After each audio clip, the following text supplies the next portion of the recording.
එසේනාද ටෙක්ෂෝ YouTube channel එකට අදත් ඔයාලා හැමෝම ආයිබන් කියලා පිළිගන්නවා. ඉතින් thumbnail එකේ තිබ්බ වගේම අද වීඩියෝ එක මොකද්ද කරන්න යන්නේ කියලා අද ඔයාලා හොඳ අදහසක් ඇති කියලා මම හිතනවා. ඉතින් මම අද වීඩියෝ එකෙන් ඔයාලට රිවිව් එකක් ගේන්න හදන්නේ AliExpress එකෙන් බොහොම සුළු මුදලකට රුපියල් 4ක් වගේ බොහොම සුළු මුදලකට ගෙනාවු ගොඩක් හොඳ තත්ත්වයේ humidifier එකක් රිවිව් එකක් අරගෙන ඉන්න තමයි මම අද වීඩියෝ එකෙන් ඔයාලට ලෑස්ති වෙන්නේ. ඉතින් ඇත්තම කිව්වොත් මේ හිමිඩිෆයර් එකකින් වෙන්නේ ඔයාලා සාමාන්‍යයෙන් වියලි කාලගුණයක් තියෙන පැත්තක ඉන්නවා සාමාන්‍යයෙන් ත්‍රිකුණාමලයේ යාපනයේ මේ වගේ සාමාන්‍යයෙන් ගොඩක් රස්නේ කාලගුණයක් තියෙන පැත්තක ඉන්නවා. ඉතින් ඔයාලා සමහරකට දන්නවා ඇති ඇඟ නිකන් වේලෙනවා වගේ වෙනවා. ඉතින් මේ වගේ වෙලාවට ගොඩක් හොඳට ඒ කියන්නේ අපේ ඇඟේ තියෙන තෙතමනේ ඉතින් මේ වගේ පරිසරයේ තියෙන ආර්ද්‍රතාවය පොඩ්ඩක් හරි ඒ කියන්නේ පරිසරයෙන් බෑ අපේ ඉතින් කාමරේ යවට තියෙන ආර්ද්‍රතාවය පොඩ්ඩක් හරි මේකෙන් අඩු කරගන්න පුළුවන්. ඉතින් මම වීඩියෝ එක ඉස්සරහට පෙන්නන්නම් කොහොමද මේක වැඩ කරගන්නේ කියලා. ඉතින් ඔයාලා බලා ගන්න පුළුවන් ඒ පොඩි දුමක් වගේක් එනවා. ඉතින් ඒක ඒ දුමත් එක්ක තමයි ජල අංශු පිට වෙලා අපේ පරිසරය ඒ කියන්නේ අපේ රූම් එකේ තියෙන ආර්ද්‍රතාවය අඩු කරගන්නේ. ඉතින් ඒ වගේම ඔයාලට මේ හියුමිඩිෆයර් එකකින් ඉතින් මේකේ RGB ලයිට් තියෙන නිසා කාමරේ ගොඩක් ලස්සන කරගන්නත් පුළුවන් වෙනවා. ඉතින් මේකෙන් අපි බලමු කාමරේ හියුමිඩිෆයර් එක තියලා ඉතින් ඔයාලා මේ ඕඩර් එක දැම්මට පස්සේ අපි බලමු හියුමිඩිෆයර් එක කාමරේ තියලා කොහොමද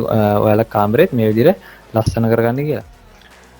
ඉතින් ඔයාලා පේනවා ඇති ඉතින් මේක තමයි හියුමිඩිෆයර් එක මේක තමයි පැක් කරලා ආවේ. ඉතින් මේක මම දැනට අන්බොක්ස් කරගෙන තියෙන්නේ. හැබැයි ඉතින් මේක ටික ලංකාවට එනකොට මේ ඔයාලා පේනවා ඉතින් පොඩ්ඩක් පොඩි වෙලා තමයි තිබ්බේ. හැබැයි ඉතින් ඒ ප්‍රොඩක්ට් එකට කිසි අවුලක් වෙලා තිබ්බේ නැහැ. අත්‍තරම ගොඩක් හොඳ දේ ප්‍රොඩක්ට් එක නම් බලා ගන්න පුළුවන් වුණා. ඉතින් පැකේජින් එක ගැන අත්‍තරම එච්චරම් සතුටු වෙන්න බෑ. ඉතින් මේ විදිහට තමයි මම මේක ඉස්සෙල්ලාම අන්බොක්ස් කරගත්තේ.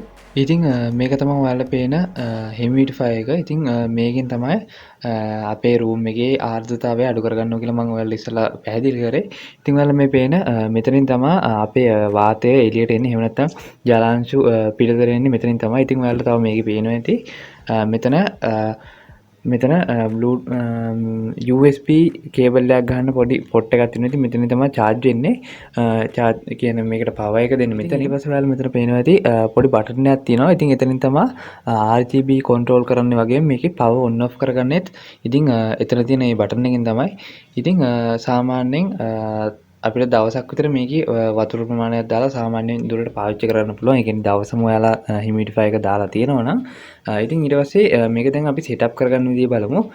ඉතින් මේක මේ විදිහට මේක ගලව ගන්න ඕනේ. ඉතින් ගලව ගත්තට පස්සේ ඔයාලා පේනවා ඇති මෙන්න මේ විදිහ එකක් තමයි අපිට බලා ගන්න පුළුවන් වෙන්නේ. ඉතින් මේක සාමාන්‍ය මේකට තමයි අපි වතුර දාගන්න ඕනේ. ඉතින් මේකට ඇල් වතුර ඔයාලා දාගන්න අනිවාර්යෙන්. උණු වතුර දාන්න එපා. ඉතින් ඒක මේ විදිහට පැත්තකින් තියාගන්නවා. ඉතින් ඊට පස්සේ මේක ඔයාලා පේනවා ඇති මේක ඉස්සලාම එනකොට මෙන්න මේ මෙතන තියෙන මේ টොප් එක මේ විදිහට ඔයාලා ගලව ගන්න ඕනේ. ඉතින් මේ විදිහට ගලව ගත්තට පස්සේ මේකේ තියෙන මේ සුදු පාට කෑල්ල ඔයාලා වතුරෙන් තෙම්ම ගන්න ඕනේ.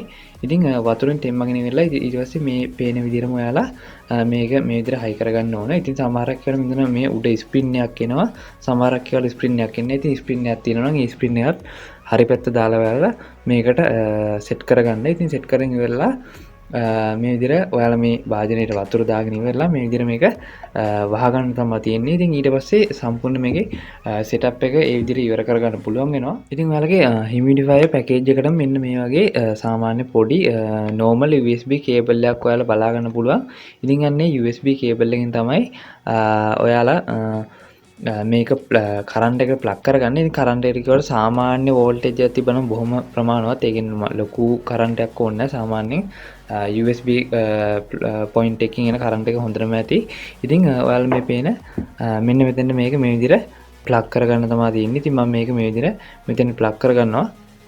ඉතින් ඊට පස්සේ ඔයාලගේ මේ පෝට් එක ඔයාලගේ PC එකේ එහෙම නැත්නම් ඔයාලගේ ගාව තියෙන USB පෝට් එකට ඔයාලා මේක කනෙක්ට් කරගන්න ඕනේ. ඉතින් ඒ විදිහට තමයි මේක කනෙක්ට් කරගන්නේ.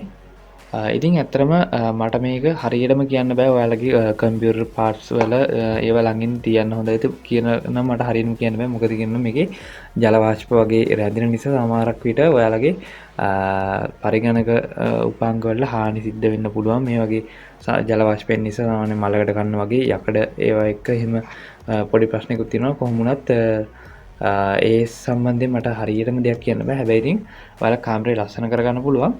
අපි එහෙනම් දැන් මේක කරන්ට් එකට ප්ලග් කරලා බලමු කොහොමද කාමරේ ලස්සන තියනවද කියලා.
ඉතින් අද වීඩියෝ එක ගැන ඔයාලා මොකද හිතන්නේ කියලා පහළෙන් කමෙන්ට් එකක් දාගෙන යන්න. ඉතින් මේ වගේ ටෙක් වීඩියෝස් මේ වගේ AliExpress එක හරහා ඕඩර් දාන වීඩියෝස් අඩු මුදල්ට ඕඩර්ස් දාන වීඩියෝස් මම ගොඩක් මගේ channel එකේ කරලා තියෙනවා. ඉතින් මගේ channel එකට ගියොත් මේ වීඩියෝ ඔයාලා ඔක්කොම බලන්න පුළුවන්. ඉතින් එහෙනම් තවත් මේ වගේ අලුත් සුපිරි ටෙක් වීඩියෝ එකක් ඉක්මනට මෙන්න සුබ දවසක් ඔයාලා හැමෝටම.